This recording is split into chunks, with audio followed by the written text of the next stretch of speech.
d'entreprise qui vous est proposé par l'UPE 13. En matière de services, le seul enseignement qui mérite d'être retenu, c'est celui qui résulte de l'échange sur le territoire. C'est du social, c'est du fiscal, c'est des prud'hommes, c'est du droit du travail, c'est du lobbying. C'est une réussite parce qu'on répond dans le temps de l'entreprise avec des personnels affûtés. Il ne faut pas oublier que l'alternance, ça commence au CEP et ça finit Bac+5.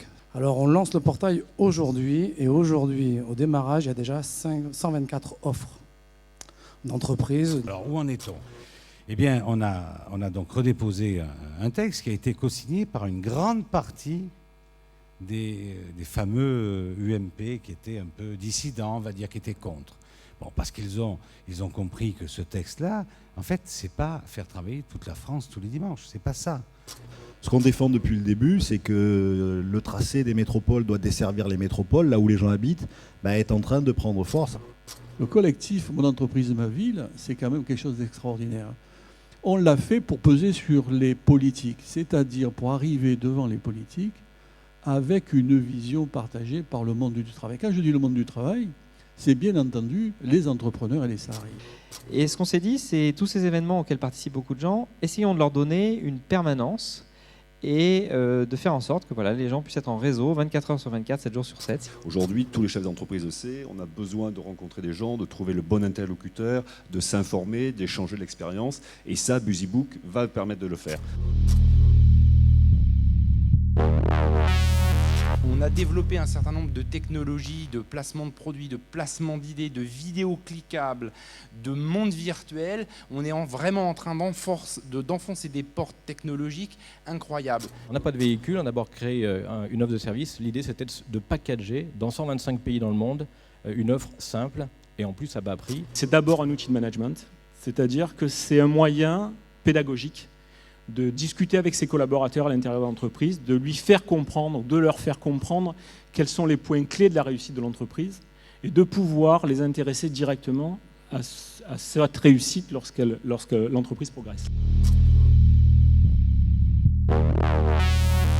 On est une métropole qui a vraiment plein de richesses. On est un territoire qui a plein de richesses, mais on n'a pas de champion reconnu à l'international. Il y a des dynamiques de croissance qui se sont instaurées, en particulier le retour d'une démographie positive à l'échelle de ce territoire. C'est la dynamique du tourisme, plus 2,5% par an. Les clés de la réussite, c'est effectivement de mélanger cette puissance d'innovation et de recherche au service du développement des projets. Je suis un militant et mes élus sont des militants de l'Union patronale aujourd'hui. D'ailleurs, aux prochaines élections, votez pour le MEDEF et l'Union patronale, parce que c'est important. Nous sommes un peu le bras armé de l'Union patronale, ou c'est le patronat qui est le bras armé de la Chambre. On est demandeurs de se mettre autour d'une table, moi c'est ce que j'ai appelé une agora métropolitaine, pour travailler ensemble sur, petit à petit, accoucher d'une vision commune et partagée, d'une stratégie sur laquelle on pourra tous s'appuyer. Certains secteurs vont être terriblement impactés. On est en train de le pressentir en ce moment, et d'autres peut-être un peu moins, mais tout va bouger. Marseille-Provence, capitale culturelle, c'est l'équilibre idéal entre une volonté politique, un projet culturel et le soutien d'un monde économique. L'exemple d'Euroméditerranée et la stratégie qu'ils ont développée est quelque chose d'exemplaire.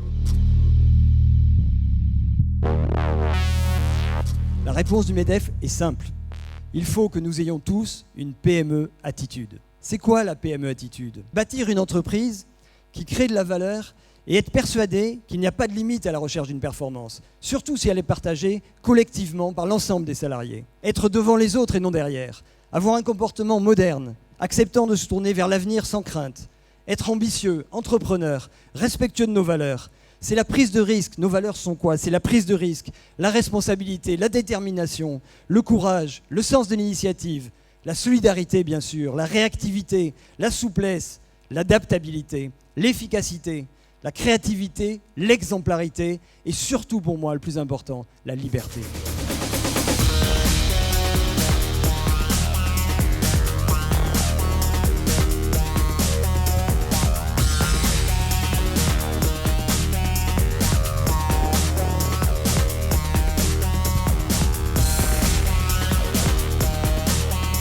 Ce que ça m'a apporté, c'est qu'on a ressenti une réelle énergie. cette énergie du volontariat, empreinte d'éthique autour de l'entreprise. Et je pense que dans des instants de morosité actuels, c'est tout à fait intéressant d'avoir ce genre de discours. Écoutez, je pense qu'elle était très positive. Je reviens surtout sur ce message d'optimisme. Et quand on a un discours pareil, effectivement, on se dit qu'il faut garder les forces et l'énergie nécessaires pour s'en sortir. Très agréable, très optimiste, surtout en cette période un peu difficile. On a vraiment besoin d'avoir des touches d'optimisme. Et tous les interlocuteurs, tous les intervenants ont su nous donner cette touche nécessaire et à nous faire continuer la soirée dans de bonnes conditions.